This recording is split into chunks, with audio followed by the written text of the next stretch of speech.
Bonsoir à toutes et à tous, très heureux de nous retrouver autour de la parole du Seigneur. Et ce soir, j'aimerais, alors que nous sommes dans cette période estivale et où certainement un temps où plusieurs prennent davantage de liberté pour s'occuper du corps, pour prendre soin un petit peu de ce qu'ils ne peuvent pas faire pendant l'année courante, à savoir un petit peu se relaxer d'une part, mais aussi aller monter sur le vélo, faire des randonnées, plonger dans la mer et faire quelques brasses et de l'exercice principalement. Et c'est vrai que c'est bon, c'est nécessaire pour l'équilibre d'avoir cet exercice-là qui nous permet un petit peu d'évacuer les tensions de l'année qui se sont accumulées, pouvoir un petit peu se mettre en peine pour le corps afin de se reposer l'âme et l'esprit. Et bien sûr, nous retrouvons cette réalité-là dans l'Écriture où Paul dit à Timothée, et ça va être l'objet de notre méditation ce soir, dans 1 Timothée chapitre 4, verset 8, « Exerce-toi à la piété ». Voilà, les choses sont posées. « Exerce-toi à la piété ». Et il rajoute « Car l'exercice corporel est utile à peu de choses, tandis que la piété est utile à tout. » Autrement dit, il fait quand même, l'apôtre Paul, ce distinguo entre l'exercice physique pour le corps et l'exercice spirituel pour l'âme et l'esprit. Il ne dit pas l'exercice physique est inutile et vain, mais utile à peu de choses. Et puis vous savez, à l'époque de l'apôtre Paul, il faut bien se dire une chose, c'est qu'il n'avait pas besoin de salle de gym, il n'avait pas besoin de cours spéciaux de lambada ou que sais-je, parce que l'exercice physique, il le faisait tous les jours, parce qu'ils n'avaient pas souvent d'autres moyens de locomotion que leurs propres jambes pour aller d'un point à un point B, et que marcher 2, 3, 4 heures par jour, c'est déjà un bel exercice physique. Je pense que vous en convenez avec moi. Donc, certes, oui, l'exercice physique est utile à peu de choses, la piété est utile à tout. Je pense que tous nous désirons apporter notre contribution à l'œuvre de Dieu, nous qui connaissons le Seigneur en tout cas. Si c'est le cas, toi qui es devant ton écran, certainement, l'apôtre Paul dit qu'il y a un ordre des choses. On ne peut pas prétendre témoigner, évangéliser, si au préalable nous n'avons pas la base de lancement à toute action chrétienne, à savoir la piété, puisque Paul dit « la piété est utile à tout ». La piété, c'est l'ensemble des éléments qui contribuent et constituent notre vie chrétienne. C'est tout ce que nous mettons dans nos vies pour nous rapprocher de Dieu, pour vivre en communion avec lui, la foi, la prière, la parole de Dieu, l'entretien de notre vie sous l'onction du Saint-Esprit, l'amour, la joie du salut, la paix, la grâce, tout ce qui est ce fruit de l'Esprit, tout cela constitue quelque part notre piété. Et Paul dit « exerce-toi ». Vous savez que ce verbe « gymnazo » en grec, c'est le mot qui a donné ensuite « gymnastique ». Autrement dit, on est bien dans le sport, dans l'exercice, dans une action, quelque part. Et voici que Paul dit « gymnazo » à la piété. Exerce-toi à la piété. C'est quelque chose qui nécessite des efforts. Comme le champion de gymnastique ne va pas s'improviser sur des figures qu'il n'aura jamais vues au préalable à l'entraînement, non pas une fois, mais maintes et maintes fois, avant de le proposer dans un programme lors d'une compétition. De la même manière, je crois que la vie chrétienne ne s'improvise pas. Souvent on entend, mais on est sous l'onction du Saint-Esprit, le Saint-Esprit nous dirige, donc voilà, on va improviser, on n'a pas besoin de se préparer. C'est faux, bibliquement c'est faux.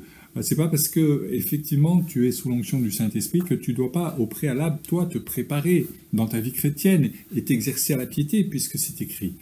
Ça ne signifie pas non plus qu'à un moment donné, oui, c'est vrai, dans le programme qu'on a établi, Dieu peut nous emmener un peu plus loin, peut nous faire prendre des détours, mais à ce moment-là, on est aguerri, on est prêt, notre piété est au maximum, si je puis dire, et voilà, on se laisse conduire ainsi par le Saint-Esprit. Donc attention au piège de ceux qui, sous prétexte d'être conduits par le Saint-Esprit, n'en font pas grand-chose et quelque part c'est un prétexte à leur paresse spirituelle qui est plutôt mise en avant dans ce sens où ben voilà, le Saint-Esprit fait tout, moi j'ai rien à faire. Encore une fois, c'est faux. La Bible nous invite à nous exercer à la piété, à y mettre les ingrédients nécessaires, à être chaque jour compétitif quelque part, parce que cette piété, c'est ce qui sous-tend toute notre vie chrétienne et toute action chrétienne. Donc, exerçons-nous. Si on lit le contexte de ce passage, et je ne l'ai pas fait, mais vous pourrez le faire, du chapitre 1er au verset 7, donc, il est dit « Mais l'Esprit dit expressément que dans les derniers temps, quelques-uns abandonneront la foi. » Et puis, il y a toute une sorte d'avertissement de l'apôtre Paul qui indique que certains sont flétris dans leur conscience et abusent de leur pouvoir pour dire de ne pas se marier, pour s'abstenir de certains aliments, etc. Donc il y a des formes de fausse piété qui ont cours et qui s'opposent à la véritable, évidemment, qui ont l'apparence de la véritable et de la vraie piété, mais qui en réalité ne l'est pas, c'est un leurre, c'est du bluff, et on peut tomber facilement dans le piège de la fausse piété. C'est quelqu'un qui a autorité et qui va nous donner des éléments de langage qui vont nous pousser à nous conformer non pas à la grâce de Dieu, mais à la loi et au commandement, en disant par exemple, mais si tu veux être béni, il va falloir que tu passes tant de temps dans la prière, il va falloir que tu lises 3 chapitres de la Bible par jour, il va falloir que tu jeûnes 40 jours, comme l'a fait Jésus, pour commencer à trouver un sens à ta vie et une bénédiction. Tout cela nous fait retomber dans une forme de religiosité, de légalisme religieux, qui n'a rien à voir avec la vie chrétienne. Alors attention, je ne dis pas que parfois, peut-être, le Seigneur peut nous inviter alors à jeûner 40 jours, je ne sais pas. Je crois souvent qu'il y a derrière tout cela une sorte d'orgueil très très subtil qui consiste à dire « je suis aussi fort que le Seigneur, j'ai pu, comme Jésus, jeûner 40 jours », et ça flatte souvent notre ego. Mais c'est vrai que le Saint-Esprit peut nous conduire à un jeûne de 2-3 jours, un jeûne raisonnable, comme le Saint-Esprit est raisonnable aussi, et équilibré. Oui, nous pouvons effectivement lire 3 chapitres par jour, pourquoi pas, mais est-ce que c'est le fait d'avoir lu 3 chapitres qui nous satisfait, ou alors, et qui nous sécurise, ou alors c'est plutôt le fait d'avoir compris, saisi ce que Dieu nous disait au travers de ces 3 chapitres, et c'était une lecture suivie, complète, et ça se comprenait de lire ces 3 chapitres. Je l'ai fait avec amour, je l'ai fait avec appétit, j'avais faim de Dieu, et cette fois-ci, j'ai été poussé à lire non pas un paragraphe, non pas un chapitre, mais 3, pourquoi pas? Mais si on en fait une règle absolue, et si au bout de 2 chapitres, malencontreusement, à cause du temps qui passe, t'as pas le temps de lire ton 3e, et à cause de cela, t'es chafouiné, comme on dit. C'est-à-dire que t'es pas bien, t'es mal dans ton esprit, dans ton cœur, parce que t'as pas eu tes 3 chapitres de lecture. À partir de là, pose-toi des questions. Est-ce que tu es vraiment dans la véritable piété, ou dans une forme de piété qui est finalement une expression du légalisme religieux? Je crois que c'est important. Vous savez, les pharisiens connaissaient parfaitement la Bible, enfin l'Ancien Testament, la Torah. Ils passaient des temps dans la prière, ils pouvaient même jeûner, ils pratiquaient bien des choses comme cela, mais est-ce qu'ils connaissaient véritablement Jésus? La réponse est non. Ils ne le connaissaient pas intimement. Leur piété était inutile. stérile, sans impact spirituel, parce que c'était une piété empreinte de légalisme, une fausse piété. J'ai toujours été marqué par cette citation d'un homme de Dieu du siècle dernier. On est dans les années, pour autant, les années 70-80, où il y avait une ferveur particulière pour Dieu dans les églises. Il y avait une manifestation de la grâce de Dieu par des guérisons. Et pour autant, déjà, cet homme avertissait en disant « Il se pourrait bien que l'on serve de plus en plus un Dieu qu'on connaît de moins en moins. » Je répète, il se pourrait bien que l'on serve de plus en plus un Dieu que l'on connaît de moins en moins. Et la véritable piété s'attache à connaître qui est Dieu, qui est notre Seigneur. C'est plus important encore que le fait de servir le Seigneur. Nous le servons au mieux quand nous sommes comme Marie à ses pieds, à l'écoute de sa voix. Et empreint de toutes ses paroles, imbibé, saturé de la pensée de Christ. La fausse piété nous conduit à nous lever, à faire ceci ou cela sans véritable connexion avec le Saint-Esprit et le Seigneur. Elle est inutile, cette fausse piété. Tandis que la véritable piété, au contraire, est utile à tout. C'est un instrument de travail par lequel nous allons d'abord commencer à construire notre propre existence avant de chercher à aussi construire et aider à la construction et à bâtir l'Église, c'est-à-dire d'autres personnes, d'autres pierres vivantes autour de nous. La piété, c'est cet outil que maniaient Néhémie et ses compagnons pour reconstruire les murailles de Jérusalem. Et véritablement, il y avait chez eux une ambition qui était spirituelle, une joie surnaturelle. La joie de l'Éternel sera votre force. Voilà ce que nous retrouvons dans Néhémie. Il y avait un enthousiasme qui faisait que ces hommes ont rebâti la muraille rapidement, en 52 jours à peine. Et c'était un tour de force extraordinaire parce que Dieu était avec eux.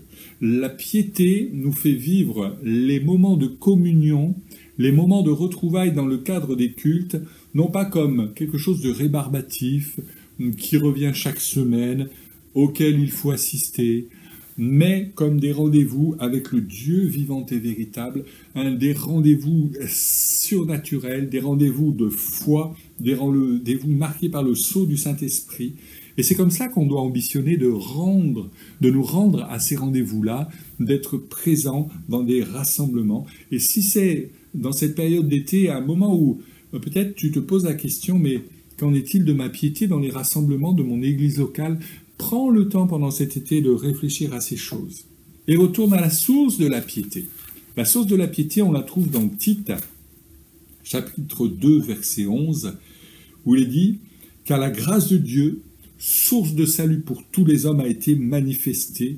Elle nous enseigne à renoncer à l'impiété et aux convoitises mondaines, à vivre dans le siècle présent selon la sagesse, la justice et la piété, en attendant la bienheureuse espérance et la manifestation de la gloire de notre grand Dieu et Sauveur, Jésus-Christ.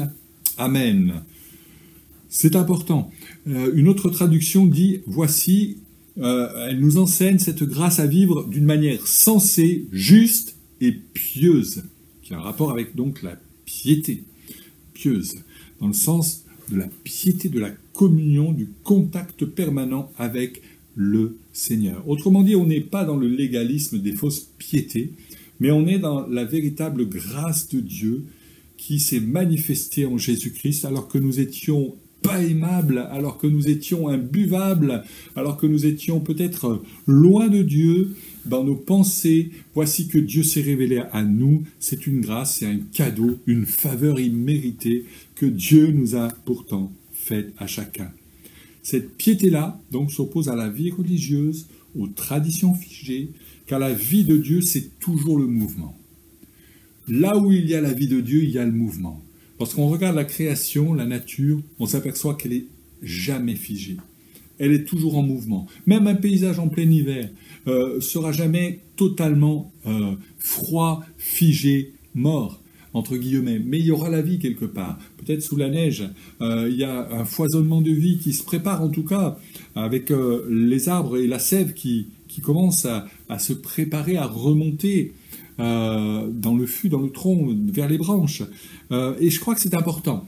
Et c'est le temps peut-être particulier pour dire, Seigneur, est-ce que j'ai cette véritable piété qui m'anime?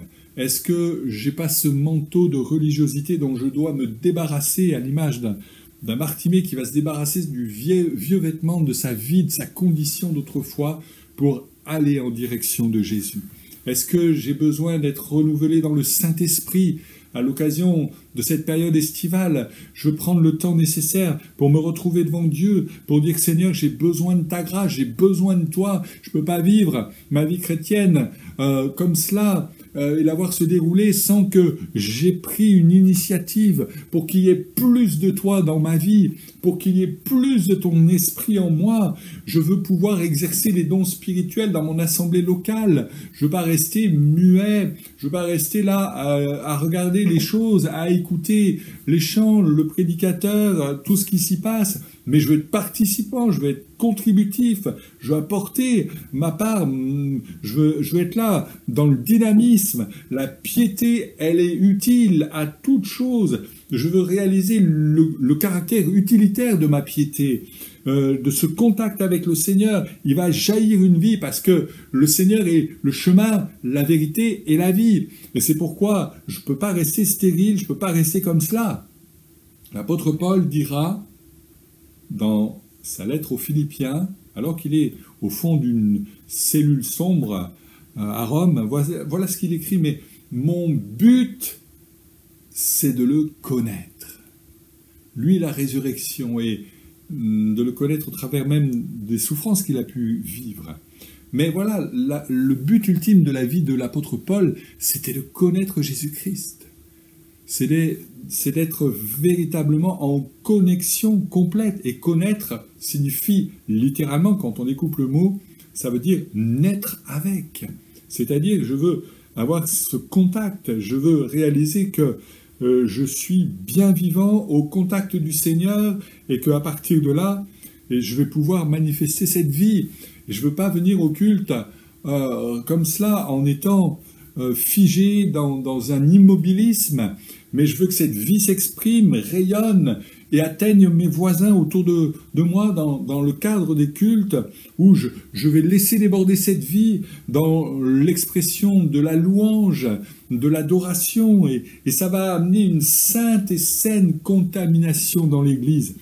Puisses-tu avoir cette prière cet été de dire « je veux être un agent contaminant », non pas dans le style du Covid-19 qui amène la maladie et la souffrance et la mort, mais dans le sens d'une sainte contamination de la vie de l'esprit autour de moi, parce que ma piété n'est pas futile, inutile, stérile, mais elle est véritablement impactante, parce qu'elle est connectée directement à la source. La source de la piété, c'est la grâce de Dieu manifestée en Jésus-Christ. Alors, pendant cet été, je voudrais te défier, je ne veux pas aller bien plus loin, je ne veux pas prêcher davantage ce soir, parce que j'aimerais laisser du temps te laisser du temps pour que tu réfléchisses à la façon dont tu vas prendre cette parole qui t'a été annoncée ce soir.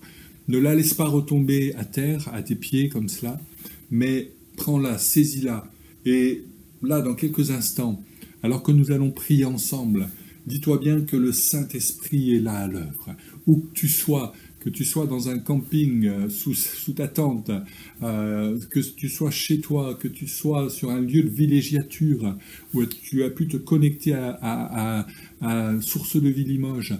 J'aimerais te dire ce soir que Dieu veut te faire grâce et veut réanimer ta piété, mais il veut aussi que tu donnes de ta personne, dans le sens que c'est à toi que Paul s'adresse lorsqu'il dit « exerce-toi à la piété ». Il s'est adressé à Timothée, il s'adresse à toi ce soir, en te disant « bien-aimé du Seigneur, exerce-toi à la piété, ne reste pas figé, ne reste pas dans l'immobilisme encore une fois, mais désire abondamment que ta vie contribue à quelque chose de bon.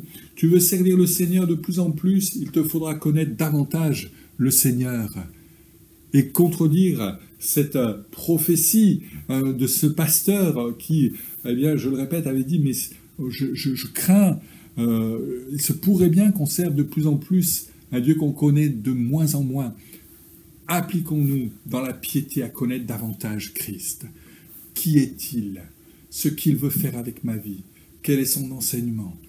Ce que j'ai retiré de ces évangiles qui mentionnent les récits du passage où, sur terre de notre Seigneur, je veux en tirer toute la substance vitale pour que, à mon tour, dans ma vie, en tant que petit Christ chrétien, j'amène cette vie autour de moi. Je la diffuse comme une bonne et saine contamination divine autour de ma vie.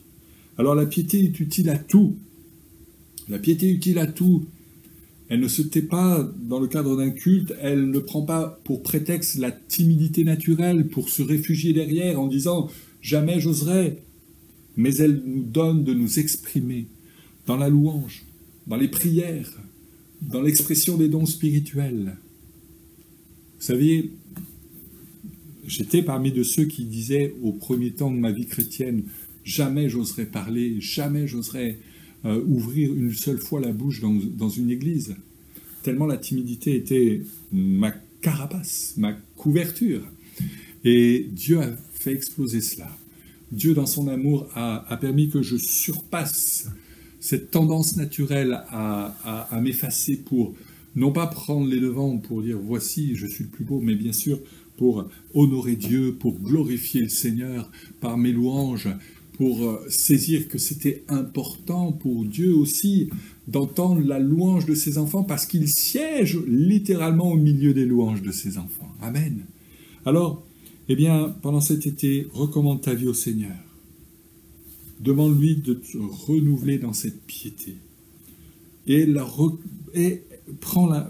saisis véritablement le temps présent pour dire « Seigneur, j'ai besoin de ta grâce. Je veux me recenser sur l'essentiel. Le centre de ma piété, c'est une personne. C'est toi, Jésus-Christ. La finalité de ma piété, c'est d'être utile à toutes choses, à tous égards et dans tous les domaines. Seigneur, fais-moi la grâce d'être renouvelé dans cette piété et donne-moi la persévérance, l'endurance pour m'exercer à la piété chaque jour que tu me prêtes ici-bas. Amen. On va prier ensemble. Seigneur, merci pour chacun de nous. Tu nous aimes, Seigneur, d'un amour extraordinaire et tu as désiré que nous soyons animés non pas d'une piété stérile comme l'étaient les pharisiens, comme l'étaient ces religieux du temps de Jésus qui avaient toutes sortes de préceptes dans l'esprit mais rien au niveau du cœur te concernant. Fais, Seigneur, en sorte que dans cette période estivale, nous nous rapprochions de toi, nous fassions comme nous pouvons faire pour notre corps, prendre soin de lui. Nous voulons prendre soin de notre cœur, nous voulons animer une nouvelle piété, une piété renouvelée, dynamisée par le Saint-Esprit, afin de t'honorer, de te rendre grâce quotidiennement pour la vie que tu déverses en nous. Merci de nous bénir, Seigneur, de nous fortifier dans cette résolution de nous exercer à la piété, car elle est utile à toute chose dans la vie. Au nom de Jésus-Christ, merci Seigneur. Je vous remercie pour votre attention ce soir. Continuez ce moment personnellement, individuellement, dans la prière, dans la méditation de tout ce que nous venons de partager. Je vous rappelle que nous avons nos rendez-vous réguliers, notamment les mardis soirs à 20h30 sur notre chaîne YouTube Église Source de Vie de Limoges. Pour ce qui concerne les dimanches, les diffusions reprendront au mois de septembre. Nous vous retrouvons avec un appétit et un désir de partager et d'honorer le Seigneur, de partager les richesses de la parole de Dieu. Alors, à très bientôt. Profitez bien de ces temps dans ce mois d'août. Que Dieu vous garde. Amen.